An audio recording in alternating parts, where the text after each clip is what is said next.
Et vous, montagnes d'Israël, vous donnerez votre frondaison et vous porterez votre fruit pour mon peuple d'Israël, car ils sont prêts de revenir. Extraordinaire, les goïms ont appelé ça le miracle agricole israélien. Et j'épancherai sur vous des eaux pures, afin que vous deveniez purs.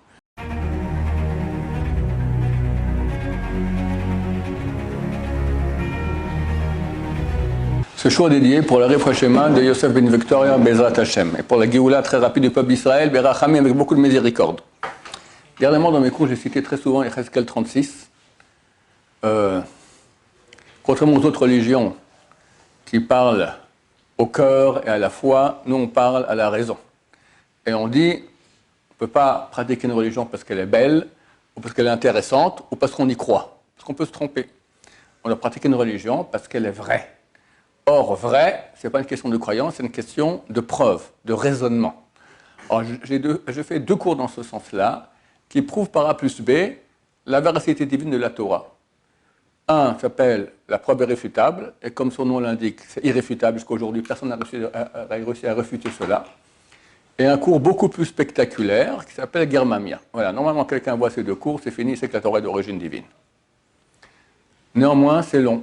Chaque cours, c'est 1h15 environ, les gens n'ont pas le temps. Alors, j'ai trouvé un petit truc très sympathique, ça prend 2 minutes, allez, 4 minutes, peut-être on parlera ce cours-là, savoir que la Torah est d'origine divine en 4 minutes.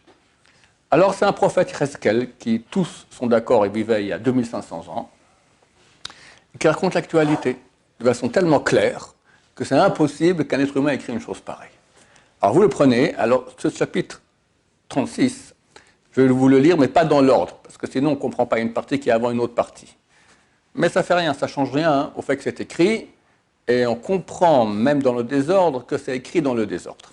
Vous allez comprendre pourquoi. On commence par le verset 16. La parole de Hachem me fut adressée en ces termes. Je continue verset après verset. Fils de l'homme, c'est comme ça que Dieu appelle le prophète, fils de l'homme. Alors que la maison d'Israël habitait dans son pays, donc c'était il y a 2500 ans à l'époque de ce prophète-là, ils l'ont souillé par leur conduite et par leurs œuvres. Comme la souillure de la femme impure, telle fut leur conduite devant moi. Le peuple d'Israël a péché.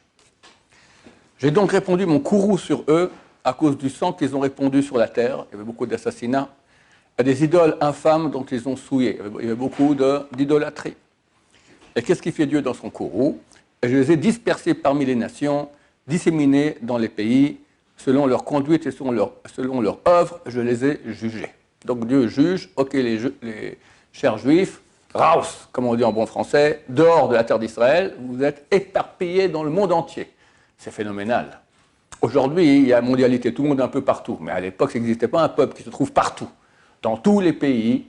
Tout le pays, il y a Coca-Cola, il y a des juifs qui sont arrivés. Mais il y a 2500 ans déjà.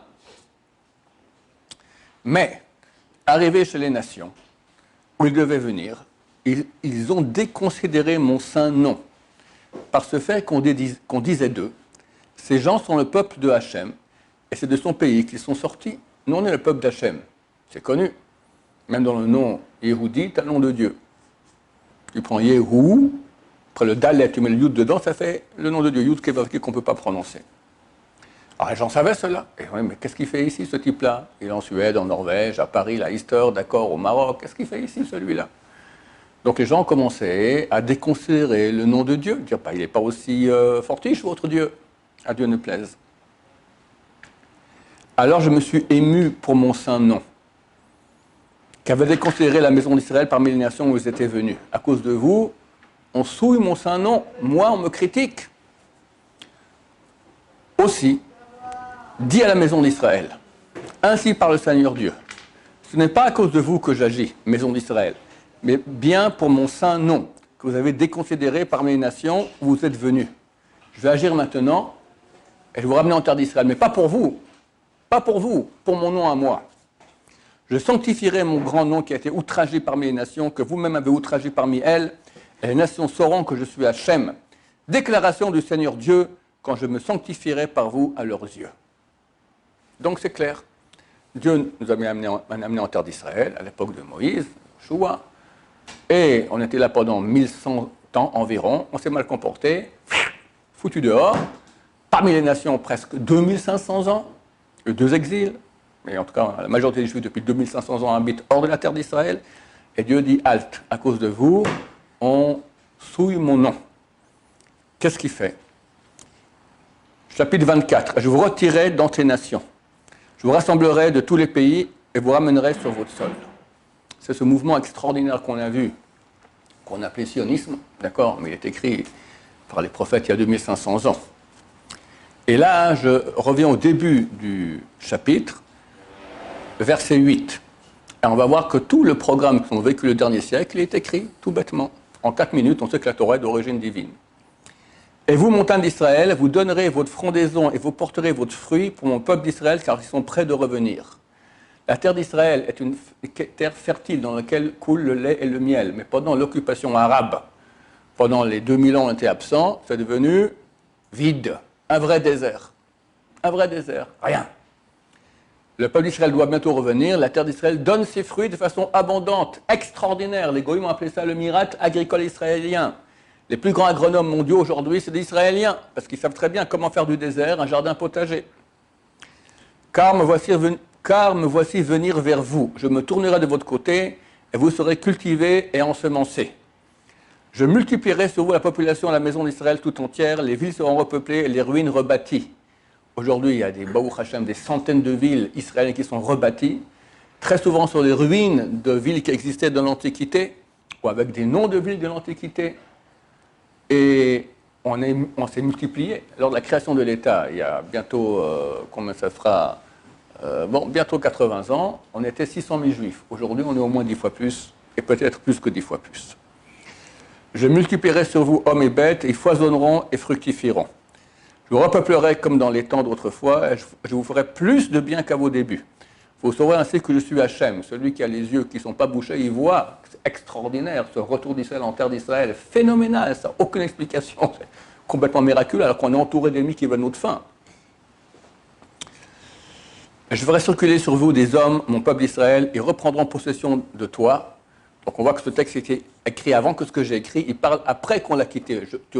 Vous reprendrez possession de toi. Le peuple d'Israël va reprendre possession d'une terre qu'ils ont voulu appeler palestinienne. Ce n'est pas palestinienne, à l'époque elle était mandat anglais, avant elle était turque. D'accord?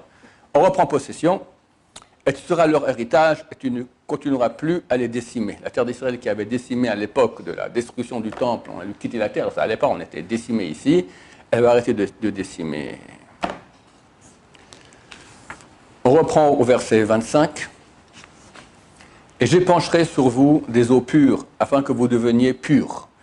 De toutes vos souillures et de toutes vos abominations, je vous purifierai. Et ça, c'est extraordinaire. C'est un mouvement qui a commencé il y a une quarantaine d'années, avec 1 ou 2 personnes qui ont fait le tchouva. Ils ont commencé, 1 a fait 2, 2 a fait 4, 4 a fait 8, 8 a fait 16, 1 etc. Aujourd'hui, il n'y a pas de famille juive dans laquelle il n'y a pas un bal tchouva. Et c'est unique dans l'histoire juive. Il n'y a jamais une chose pareille. Une fois, il y a eu par la peur, à l'époque de Haman, qui avait tué tous les peuples juifs, alors ils ont fait tchouva, mais là, par amour.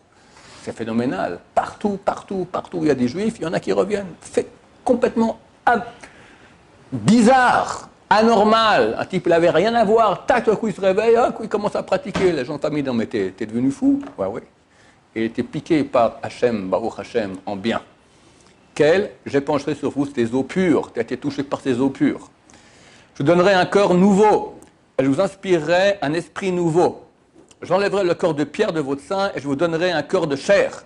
Je mettrai en vous mon esprit, je ferai en sorte que vous suivez mes statuts, que vous observiez et pratiquiez mes lois. On commence à pratiquer la Torah, Shabbat, Kashrut, Tfilin, Sniout, etc.